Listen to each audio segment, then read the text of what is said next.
Gentlemen, please welcome to the stage Lori Tisch, President, Lori M. Tisch Illumination Fund. Good morning. I'm so very honored to be here on this podium.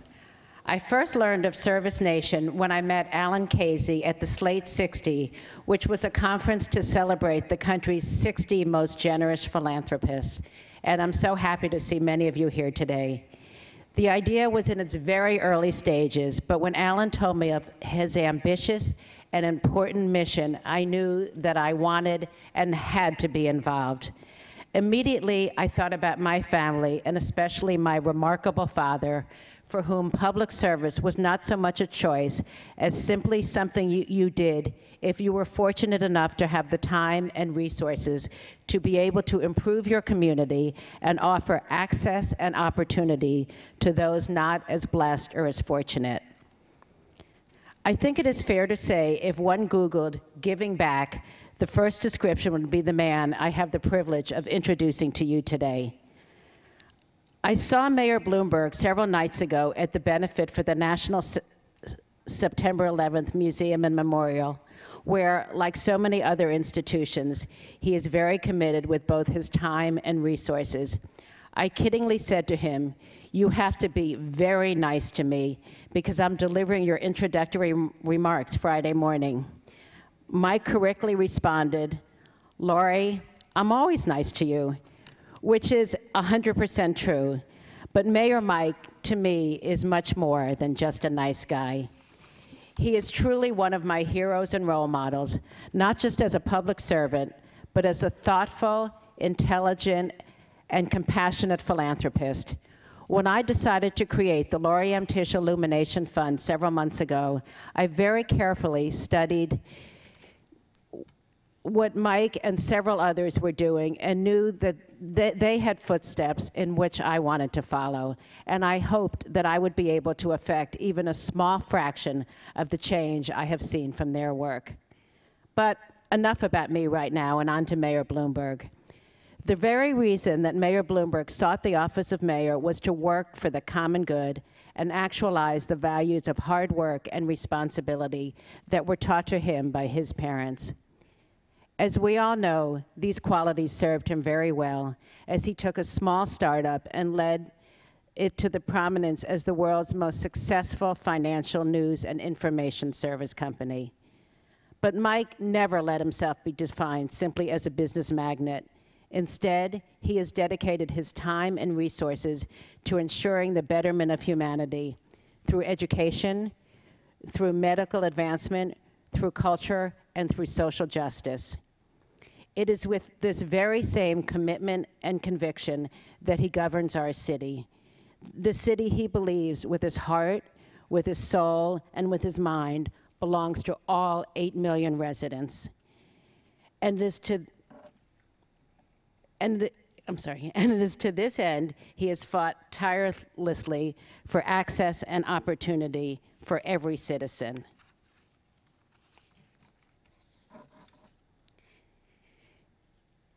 Most notably to me, there are two efforts that are truly nothing short of Herculean. First, Mike has been relentless in his pursuit to ensure that all New York City public school children have access to a fine, quality education.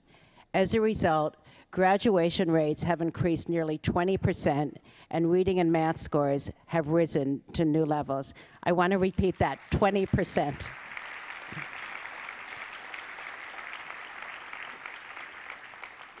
And second, he has developed creative and far-reaching public health strategies, including a new Green Cart initiative that I am proud to partner with the city on to provide access and opportunities to fresh fruits and vegetables in neighborhoods where diabetes, obesity, and heart disease are way too prevalent. His achievements are long and praiseworthy, but each serves as the measure of a man, as a deeply committed and passionate public servant. Ladies and gentlemen, it is with great pride and honor that I present my friend and my mentor, the greatest mayor in the country, Mayor Michael Bloomberg. Thank you. Thank you.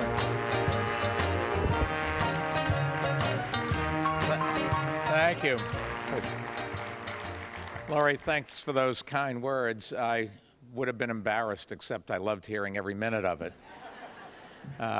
It wasn't all quite true for a start. The biggest accomplishment of our administration is the improvement of the New York City public school system and having that be a role model for how to fix public schools throughout this country. But the Chancellor Joel Klein and Deputy Mayor Dennis Walcott and all of the 120,000 people that work in the Department of Education, they did the work and they deserve your round of applause.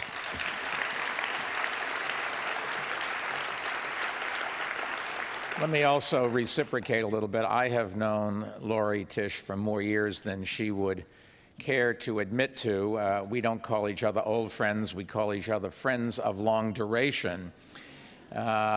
She comes from a family of public servants, and her late father and her mother, her uncle and aunt, her cousins and her two brothers are all great role models for all of us. The Tisch family really has been there from when they started, I think, with a little hotel in Lakewood, New Jersey. They built an empire, but they didn't take, they gave it back, and they continue to do that. And so, Laurie, we really stand here in awe of you rather than the reverse. So thank you very much.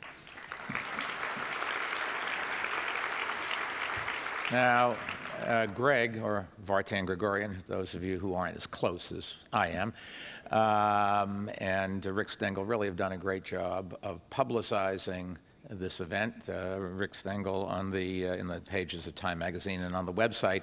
But I will admit, and I know you're all going to eat your hearts out, this morning before this, I was on the Today Show with Meredith Vieira and Matt Lauder. Thank you very much, publicizing this event. So I will say, when I grew up, I didn't ever think that I would be on the Today Show, although I don't think when I grew up the Today Show existed. So anyways, let me simply say our city is privileged, really, to host this ServiceNation Summit. It's an idea who I think's time has truly come, and where better to launch it than in New York City, because the city is the city of service. New York is the birthplace of the philosopher William James, who 102 years ago made the pioneering argument for wide-scale voluntary national service in his essay, The Moral Equivalent of War. New York is where volunteers from the corporate sector, including, I'm proud to say, the company that I founded, Bloomberg LP, donate countless hours to good causes, and we really are the role model for corporate America and corporate world. Lots of companies have started to understand that they have an obligation to help these societies where they do their business and make their money. Now, New York is where City Year, the organization started 20 years ago by Alan Kazis, is one of the true founding fathers of Service Nation, and he's inspired thousands of young people to put their idealism to work in our city classrooms and on our city streets. And New York is where every year the Mayor's Volunteer Center links tens of thousands of New Yorkers to opportunities to serve, from volunteering in soup kitchens to tutoring youngsters after school. A lot of people always come up to me and say, well, I want to do something. How can I do it? And most of us don't have the right connections, don't know quite where to go. But if you call 311, we will be happy to connect you to a whole group of people who know where you should go and know how you can get involved and how you can make a difference. And it really has done a lot in the city to put together those who have the ability and the time to help with those who really need it. Now, service isn't just a New York idea. It is certainly an American one. And when Americans see a problem, we join hands to solve it. When disasters strike anywheres, we rush to help. As you saw in the video, America, and in all fairness, people from around the world came to New York to help us. New Yorkers will never forget how much America and the world did after 9/11 for the people that were hurt here. I'm happy to say that I think New Yorkers also feel that they have an obligation to help others. And we, for example, had lots of people from our fire department, police department, Office of Emergency Management down in New Orleans a couple of weeks ago. Fortunately, they were not needed. Galveston looks like it's going to get hammered, and you can rest assured that New Yorkers from the city workforce and from the private sector will be there, and that we will send whatever equipment we can to help there. Now, the spirit of service is something that this summit really is about enlarging. And I will say, when you want to talk about volunteerism, America needs us. And I can't think of any group that comes right to my mind than the 3 million young men and women who are serving in our volunteer armed services to defend this country. Theirs is a commitment that the rest of us, I think, probably have difficulty in quite understanding. It is not only full-time, they are putting their lives at risk, and as we all know, sadly, too many of our young men and women for the last 235 years have paid the ultimate price, but we are the great beneficiaries of that service to our nation, and our hearts go out to those families who have lost loved ones, and our admiration for those who are serving. We also have plenty of needs at home here. And there are millions of fellow Americans who we can help, economically struggling Americans who are more reliant on community services than ever before, young Americans on whose education the fate of our nation hinges, and we have to work on things that will help all the world. Global warming is as good an example of something as I can come up with. We are polluting the air that we breathe, and we are destroying our planet, and we have to get together and stop that. And I'm happy to say that a lot of the service that you'll hear talked about at this summit has to do with addressing that issue. In New York, we're doing our bit. We've mobilized volunteers to plant 1 million trees across our city, the trees that will These trees will cool our streets and parks and reduce our output of green gases. The 1 million trees takes money.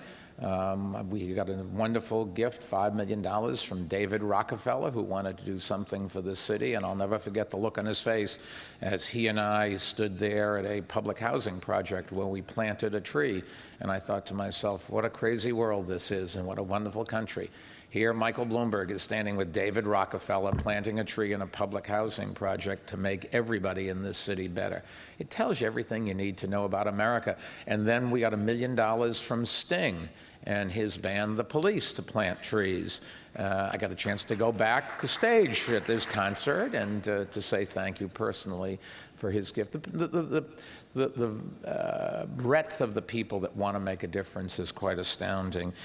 We are also following the trail blazed by a remarkable high school student in our city, Avery Hairston. Avery, you are sitting at table 9. Where are you? Stand up, Avery. There you are, right there. I got a chance to meet Avery and his mother earlier. He and his classmates decided that rather than just worrying about global warming, they would actually do something about it. And so 2 years ago, they founded an organization called Relight NY. And its goal, one that I happen to agree with 100%, is replacing every bulb in New York City with a compact fluorescent light bulb. These long-lasting CFL bulbs cut our reliance on fossil fuel and reduce the production of greenhouse gases.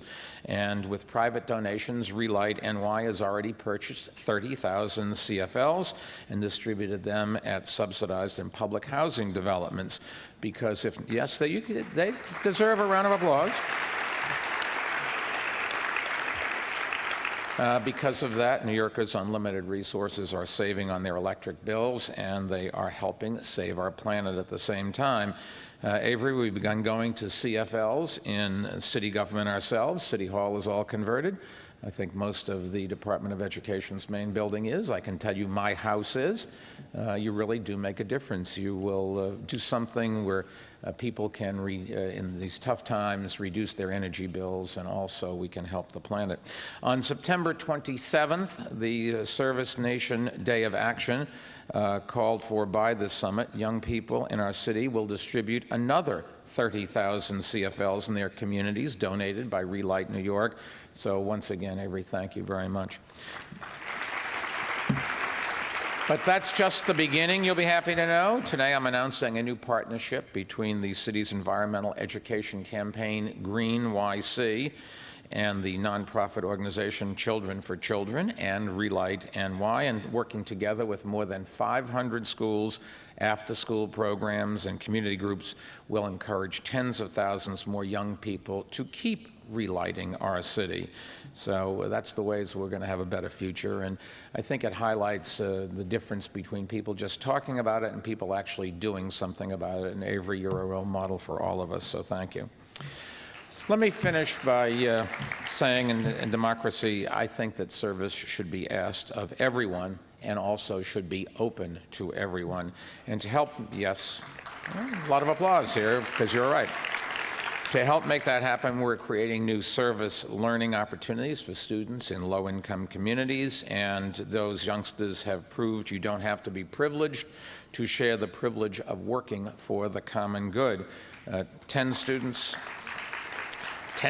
in Brooklyn showed that in June. They raised money from their own hard-pressed neighbors, paid their ways to New Orleans, and helped rebuild homes destroyed by Hurricane Katrina.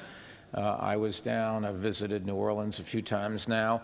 If you ever saw a place that really needed help from the rest of this country, places like the Lower Ninth in New Orleans really are good examples of that. But you can find examples all over this country, no matter how lucky we are in this city to have a city where the economy is fundamentally pretty good. Democracy and capitalism haven't helped everyone, and it is up to us to make sure that those who have been left out get the benefit of the great American dream. Yes? Yeah, I think this bears out seriously the wisdom of St. Francis, who said that in giving we receive. I have said 1,000 times that every dollar that I have given away, I have gotten more than that back in satisfaction, and I think my two daughters have inherited that belief, and that hopefully they will carry on long after I am gone. We are New Yorkers. We are a day after the 7th anniversary of 9/11. We remember the strength that we took from the compassion and resolve of the President of the United States. We also applaud his leadership in calling on Americans to embrace a culture of service. You're going to hear a special video message from him in a couple of seconds, after which we are going to be privileged to be joined by a woman who really has shown firsthand that spirit of service and the compassionate face of America to people across our nation and around the world. Her extraordinary work merits our deepest appreciation and warm applause, and I really, over the years, have been lucky enough to get to know her, and I have great admiration for the First Lady of the United States, Laura Bush, and she's going to come on right after the video. So enjoy yourselves. You can make a difference. You are making a difference, but we do have a long ways to go, and go get them. Thank you.